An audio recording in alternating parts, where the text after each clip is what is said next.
Hello, everyone, and welcome to the third episode of the Kibbles Podcast. If this is your first time ever joining us, welcome. My name is Tra, And my name is Jon. and we are your co-hosts of the Kibbles Podcast. So today's topic, I won't beat around the bush. We are going to talk about sex. Oh.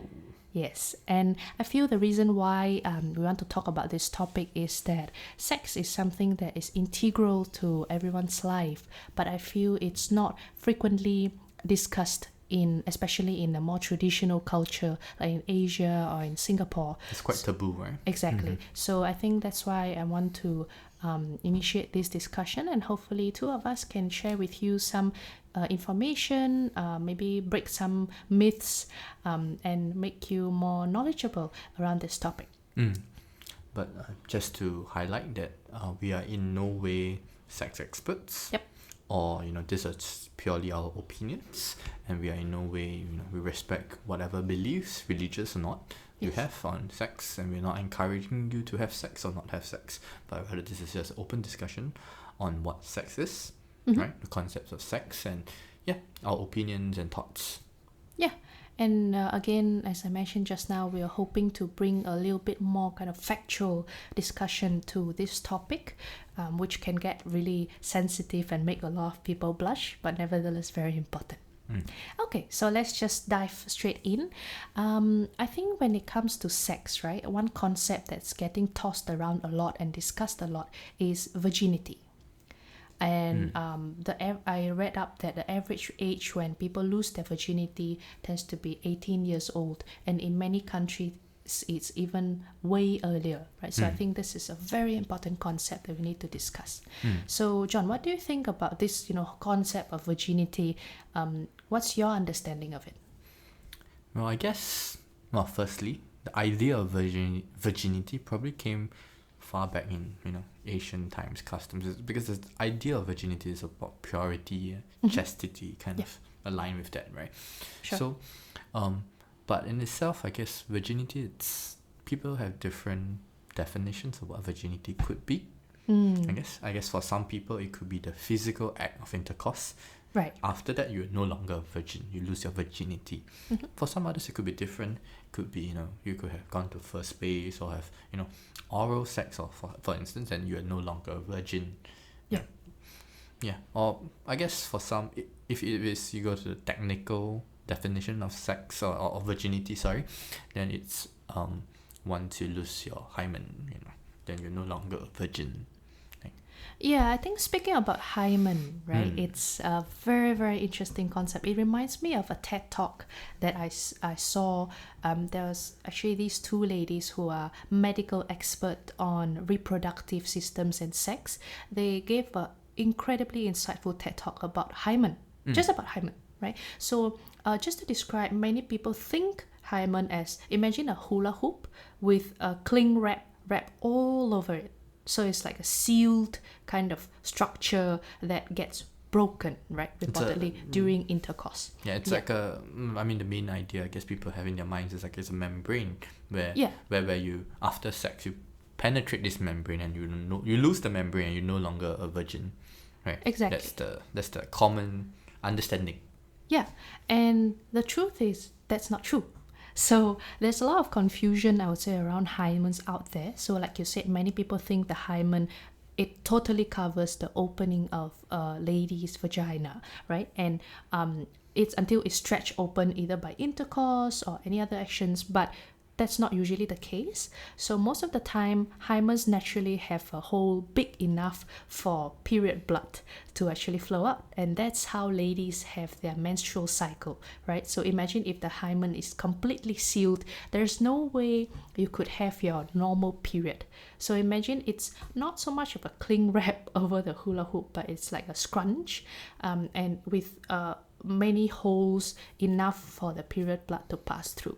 I know we're getting super technical here and many of you may feel uncomfortable, but it's very important to understand that hymen is structured in that way. And the truth is it can be broken or stretched not by sex. You can do, let's say, a physical activity like riding a bike, riding a horse, or even strong exercise, right? It can lead to hymen rupturing or stretching. So it's not necessarily by sexual intercourse. So, okay, I guess this is interesting. It's, if you think about it logically, rationally, Yeah. it's therefore impossible for a lady or a girl to have period if the hymen is a sealed membrane, has no opening, right? Yeah. That would be impossible to have a period. Right? Exactly. Biologically, yeah. not possible. Yeah, but yet it's very interesting because I guess this misconception, it's still being, spread nowadays. Up till now, it's still a very common belief, I guess. Not just for guys who obviously do not know, right? But to females, ladies, girls as well, right? I mean, I would understand that this could probably be taught, or the kind of, you assume that this is true, that you have a layer of membrane inside of you which will only break when you have sex. Exactly. So you're saying that this membrane is actually not, that there is a membrane there, but the membrane, it has to be broken in order for the period bud to come out, right? Exactly. So let's say if you have a very heavy period, that means you get more holes. Is that how it works? Yeah, so I think in terms of biological structure, again, we are definitely not medical experts and nor obgyns, right, in this case. So I would really encourage people to look it up, because I feel when there's a lot of talk, a lot of misconceptions and prejudice about virginity, people don't actually find out about the biological construct behind it, like how hymen is basically a tissue, right? So it has to be constructed in the way that facilitate your menstrual cycle to ensure that your health is in place and your hygiene even is in place, right? So I think it's so important. I can't stress enough the importance of finding out, getting more information, factual information about your body, right? It's not just about your hymen. Generally, when it comes to your own body, you have to know at least how it operates. Okay, I guess that's very interesting. And on this note, on this topic of sex, I guess one of the things which initiated this conversation, right, is we tend to see many discussions of this of some sort on NUS Whispers. People tend to want to talk about something related to that, and sometimes you gain some insights to what people think, through to those comments or those postings. So I guess there was like, people tend to ask like, I just had sex with my wife or girlfriend who claims that she was a virgin, but there was no blood. Oh boy. So I guess this brings us to an earlier conversation, that there's this misconception that the hymen must be there, unbroken, and it will only be broken and there will be a lot of blood if you're a virgin, right? So exactly. So this is a myth, right? This is a myth. So to the guy who posted that on the NUS Whispers, do your research. Just to clarify your doubts, it does not mean that she had sex before, right? The hymen, it's a membrane that has holes in it, right? And I think, if like the assumption is, if you the first time you have sex, right, the lady needs to be bleeding, right? That could also be meaning you're probably doing something wrong, or you're too forceful or something along those lines. So I guess what we're trying to say in summary is that the concept of hymen as a membrane that's completely sealing up is a myth, right? So do not expect bleeding the first time you have sex. If there's no blood, then therefore that's not a virgin, and on all those kind of things. Exactly. So I guess the second part we will talk about, right, it's in a similar vein. It's whether one should save yourself for marriage or not save yourself for marriage. Now we understand that many people and have different opinions on this, especially you have certain religious beliefs on what you should do. You should sex is for a married couple. You should save yourself because it is something which is precious, sacred and pure. And I don't think that's wrong. We do not say that you definitely should have sex beforehand, or you should have sex only after marriage, right? We're not saying any of that. But I think what we're trying to discuss is, no matter what your thoughts are or your religious beliefs are, there is no harm knowing more, learning more, understanding it more, right? Understanding of how it works. So, what do you think about it? Yeah, I feel... Oops, sorry, that's our catfish bowl right here. She is very vocal when it comes to many topics that probably include sex. Sorry about that. So, John, to your question, right? What do I think about that? I feel, again, yes, the concept of saving oneself from marriage or believing in having like multiple sexual partners before entering the monogamous marriage, right, is highly personal to everyone. So we are in no position to tell you what to do and what not to do. Again, I would underscore basically the importance of doing your research, knowing about it, either via various resources, Guys formal out there, or informal. I mean, guys out there, 99% of you know what's pornography. So, yep. But And girls too. girls Right, too, yeah. not limited. But that saying, Yeah. pornography is not a reliable source of Source of information. Yeah. Exactly. So yeah, that is also one important takeaway from this podcast, I guess. Yeah. Don't believe everything you see on porn, because those are actors, and most of them are actors and actresses, right? Exactly. Yeah. So I think when we talk about this concept of saving oneself from marriage, right? One thing that I feel is important is that no matter what you decide to do, whether to save yourself or not, I think the importance is that your partner must be aligned with your values. So that means that they should be agreeable to your decision to either save yourself for marriage or the other way around. So I think that alignment, that agreement is very, very important in a healthy sexual relationship or just healthy relationship in general. So I guess what you're trying to say is that, let's say before marriage, a couple in a relationship, right? Firstly, it must be aligned. Yeah. So let's say the girl says, I want to save myself from marriage, I don't want to have sex. Yeah. Then in this situation, the guy should never, say that all my friends are having sex, why shouldn't we have sex? I think we should have sex because it's good for our relationship. Exactly. Basically like emotional kind of blackmail, pressuring the other party. So it's always respecting the decision, right?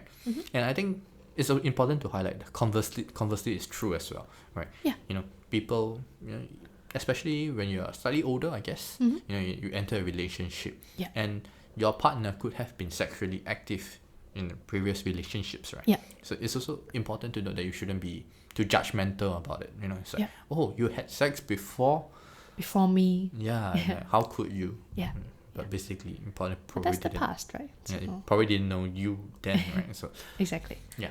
So I guess that's what we're trying to say, that you kind of need to have a kind of alignment in your values. Yeah. And it's just a general respect for one another, I think. Exactly.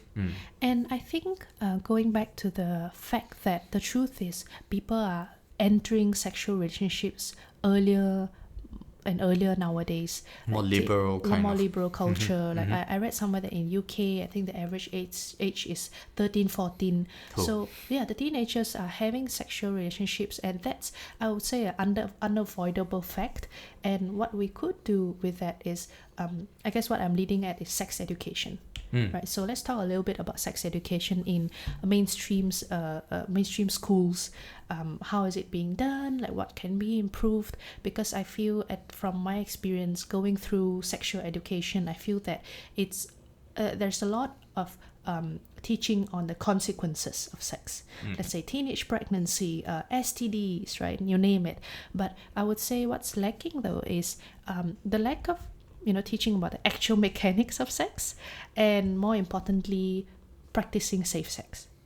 Do you think that's the case from your experience or from your thoughts? Well, to be very frank, it's been a while since I recall my last sex education class. Yeah, now you know how old we are. Yeah, but I do recall that when I had my sex education class, it was generally, you need to be careful, like, because of STDs, really painful, the treatments. Yeah. I guess there's always a bit of a fear factor in it, trying to for convince you not to to have deter sex, you right? from sex. Abstinence, which I don't completely disagree with, right? Like probably in the UK, I guess 13, 14, you're probably too young. So some form of abstinence, education, right, might have been good, I guess. I'm not sure. But definitely apart from those fear factor, STD kind of education, right, I guess people need more. It's worth educating people more on what sex is. Yeah. I think one thing which I have been thinking about is, like, let's say a couple, you know, their beliefs are saying that I should save myself up for marriage, right? And you know, they enter into a very healthy, happy relationship till the day they got married, right? And got married and say, okay, we're gonna have sex, right? It's our wedding night or something. And what do we do? And I'm not they sure. have no idea. And it's like what? You know, I mean, as lame as it sounds, it's not something which is comes to you naturally, right? There is still some understanding and homework, to be done to understand the mechanics of sex. Again, I guess this brings me back to one of those NUS Whispers posts.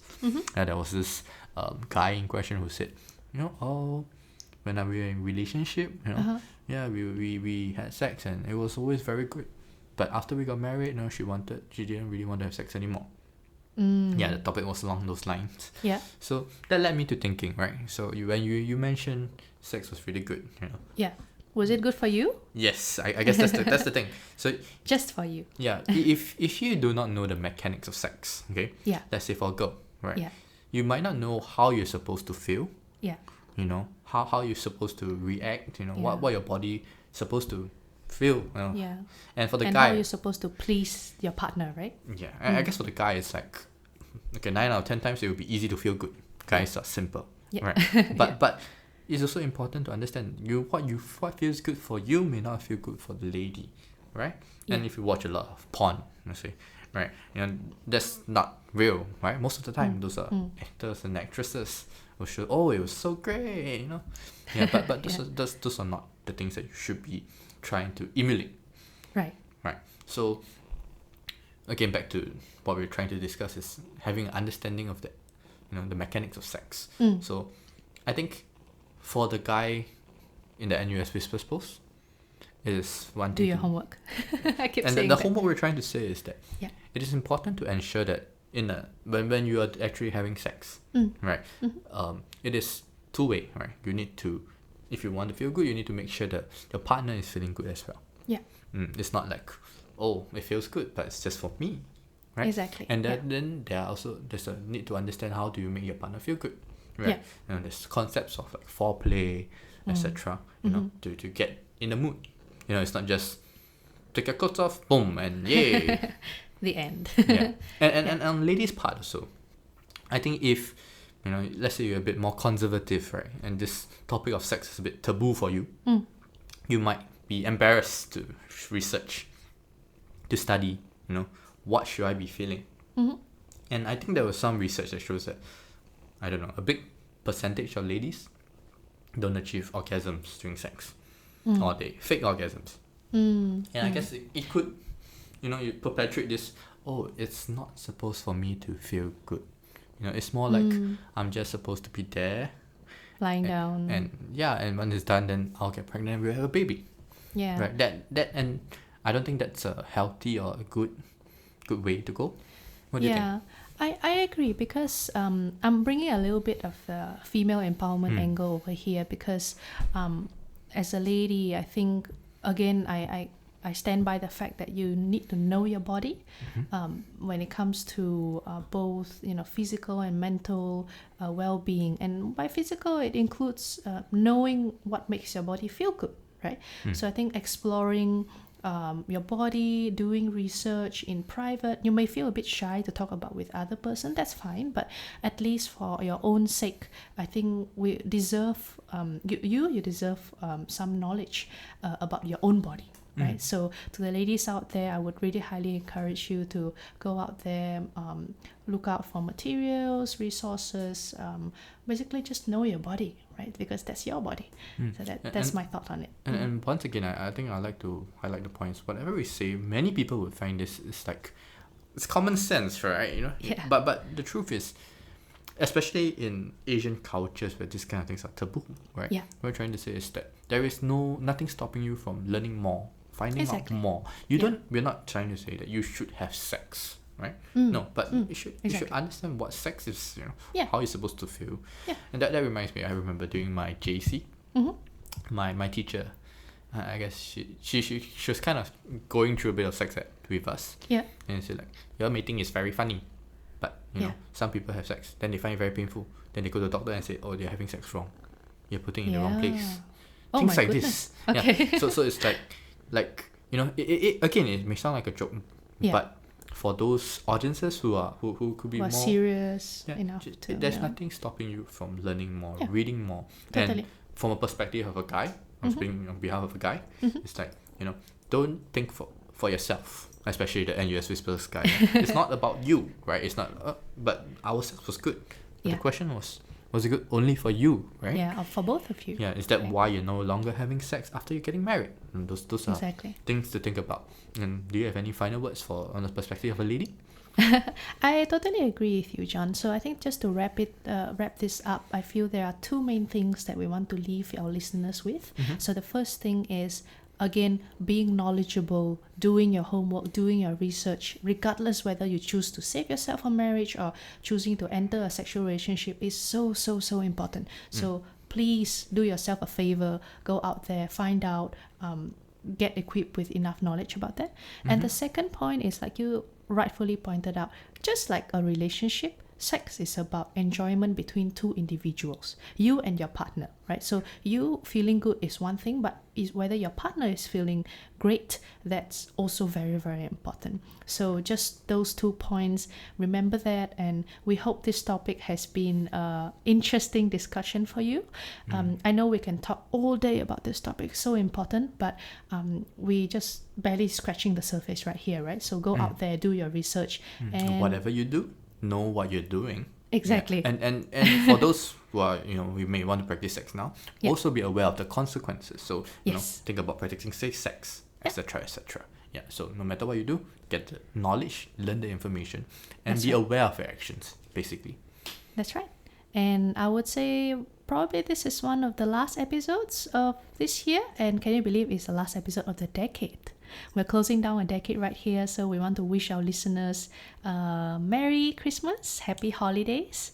You never know, we might come up with another episode before New Year, so we'll see how. So again, we are on Spotify, look us up at the Kibbles Podcast, and we hope you have a wonderful New Year break. Okay, say meow. Meow. Fishbowl is refusing to say. Goodbye, thank you.